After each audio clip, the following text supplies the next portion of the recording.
Welcome to Have You Heard, where we talk about issues at the intersection of agriculture and engineering. Let's get started. Here are your hosts, Morgan Hayes and Josh Jackson.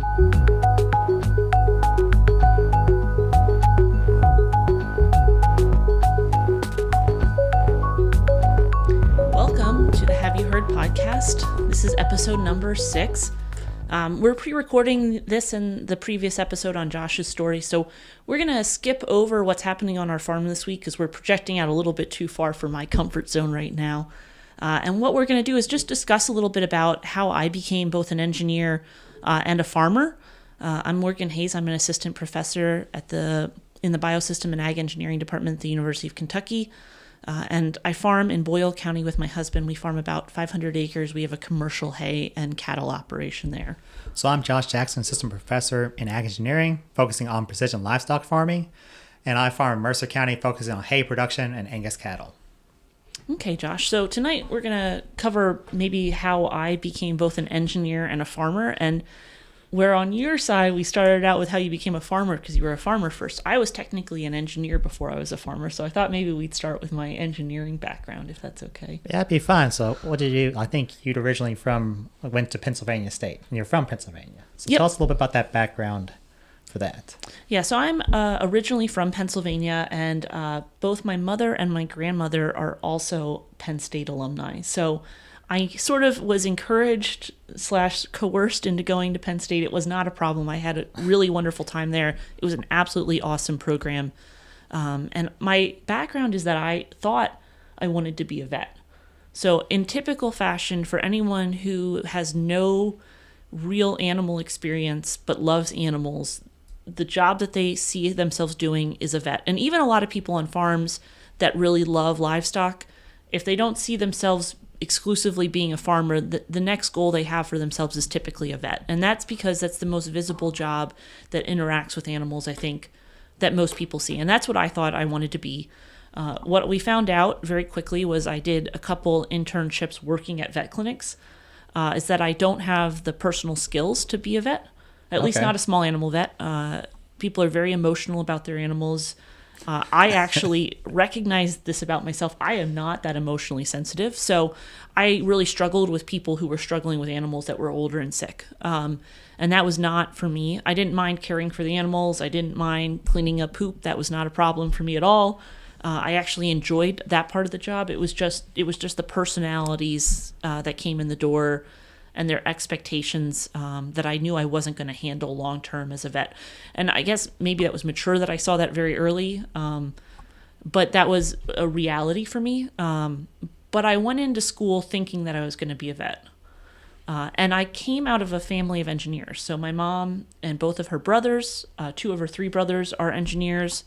My brother is also an engineer, as are 2 or 3 of my cousins as well. Okay. So wow. I am in an engineering family, and we basically cover the gambit. I say I need one person to either marry in or go be an aerospace engineer, because that will really round out the field for us. That and a mining engineer are the 2 things we're really missing in the family.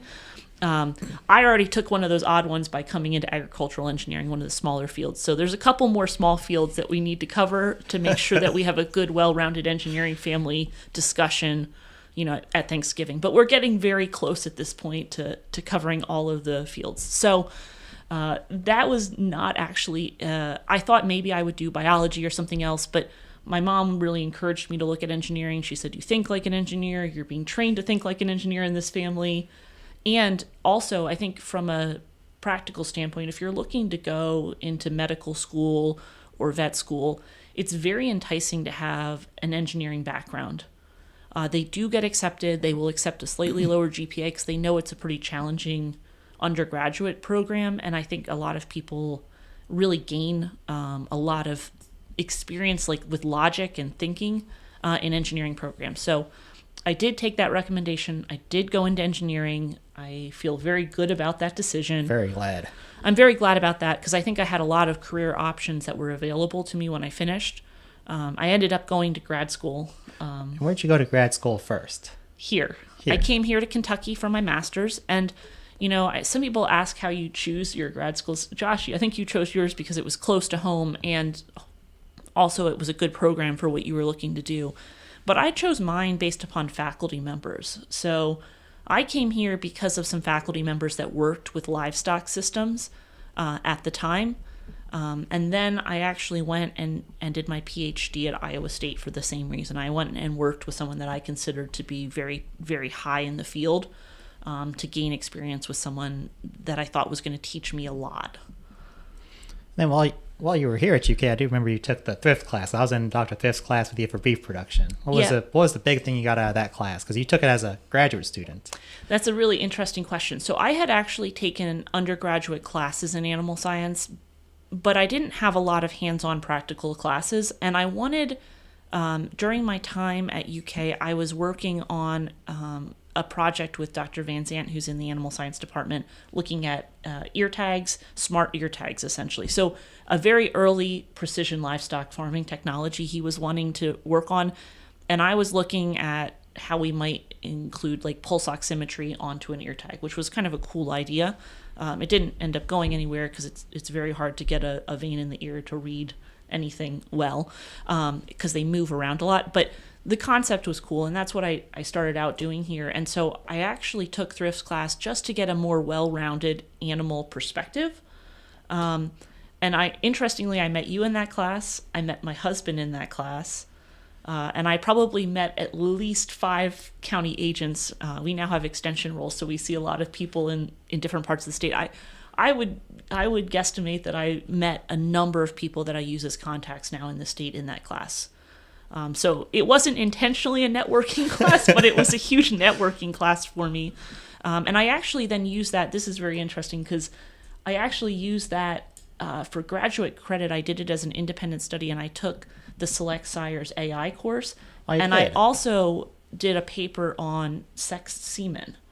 So I really sort of drew a big circle around that beef production class, and I really used it and looked at how engineering and technology and it was really at the very beginning. It would have been before 2010 when sex semen was still very new.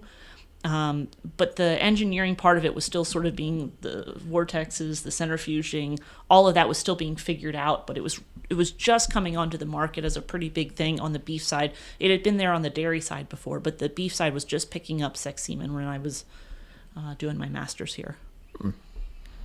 Then where did you go after you did your PhD work? I remember you went to one of the laboratories out west. Yeah, so after my PhD, I went and worked at U.S. Meat and Animal Research Center out in Clay Center, Nebraska, and I worked with beef cattle and with pigs out there.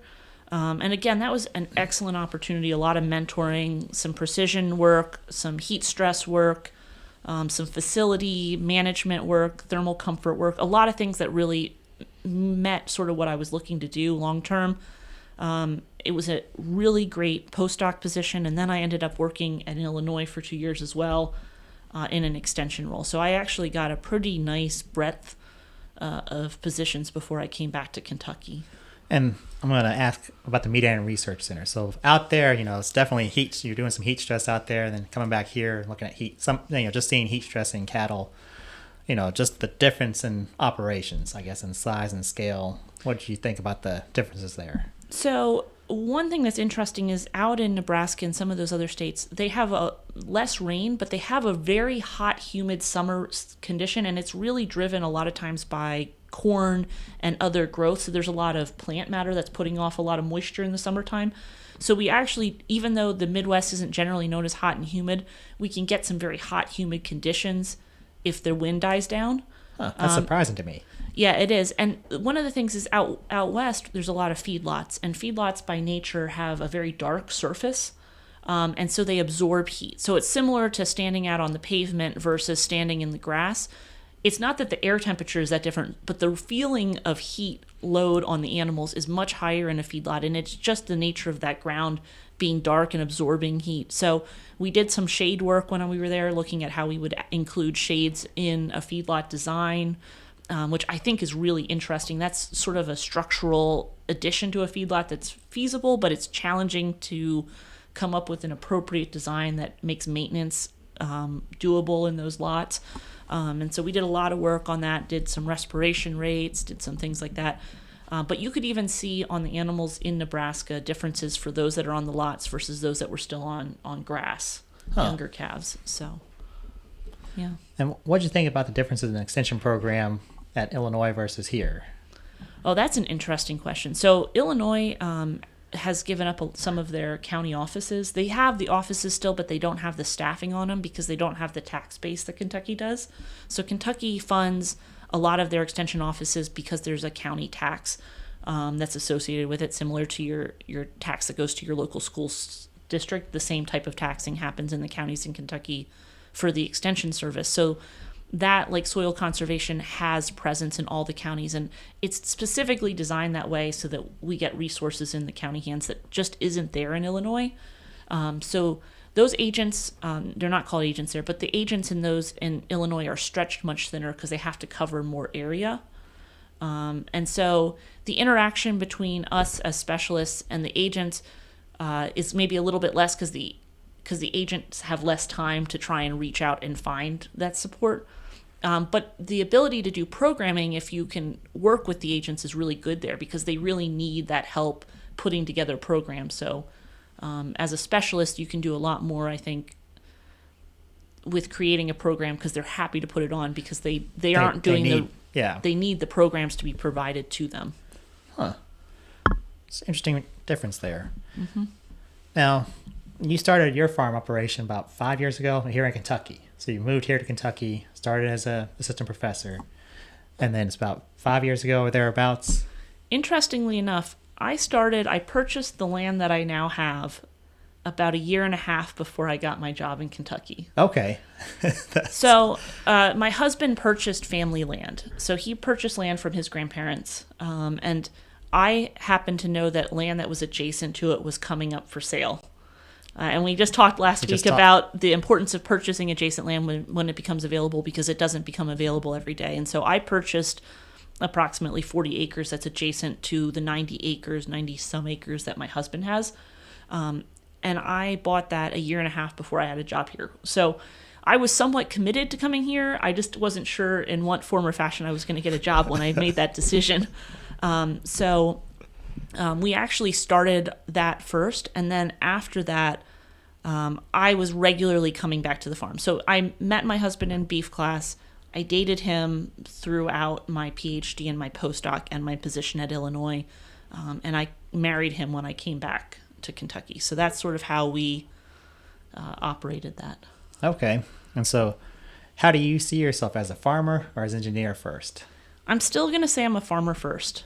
Isn't that radical? Yeah. I've been an engineer for a lot longer. I think like an engineer. I know that about myself. But culturally, the farm is what I am. That's what we do, at night. It's what we do on the weekends. It's what we do when we're exhausted. I don't necessarily go out and do engineering equations for fun, like while having dinner. But we talk about what we're going to do on the farm next week when we go out to dinner. And we make decisions about how we're going to raise our animals and how we're going to raise our kids on the farm. And all of those decisions are made regarding how it fits into the farm. Okay. And so that's why I would say I'm a farmer first and an engineer second. But sort of similar to you, I use my engineering to try and make the farming more feasible, I think is the best word for it, that we can make decisions that actually are going to work long term on the farm. You just got to do the best you can. Absolutely.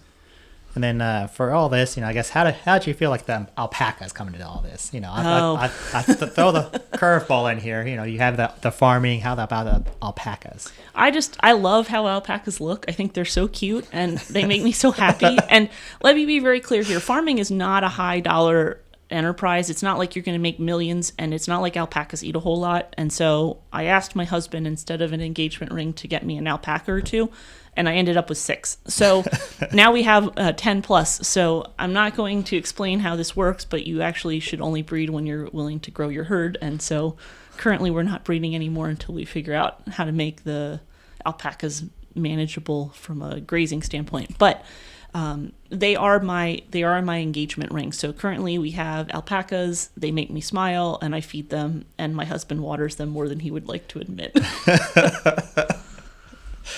It happens. Everybody's got their thing, I guess. But I think it's a really good journey there. You came, from that engineering perspective as a younger individual, then came, transitioned into farming.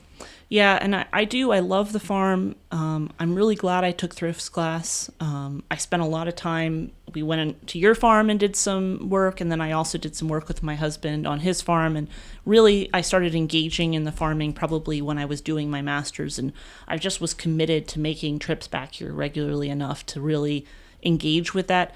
And then once I purchased that farm, even though I didn't live here, I was committed economically to it as well. So right. So I've been a farmer since 2014, even though I technically have only lived in Kentucky since 2016. Farmer by heart. That's me.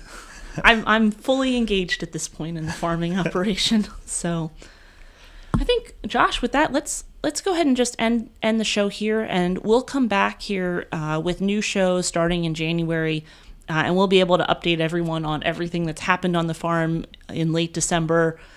Maybe we got some good gifts over Christmas for the farming operation. I don't know. Hopefully so. I need new work boots, so maybe that'll be on the agenda. Hopefully someone will give me some for Christmas. Maybe they'll listen to the podcast. Yeah, hint, hint. We'll see you guys next time. All right, take care. Have You Heard is a production of the University of Kentucky College of Agriculture, Food and Environment, along with the Department of Biosystems and Agricultural Engineering. Discover what's wildly possible at ca.uky.edu.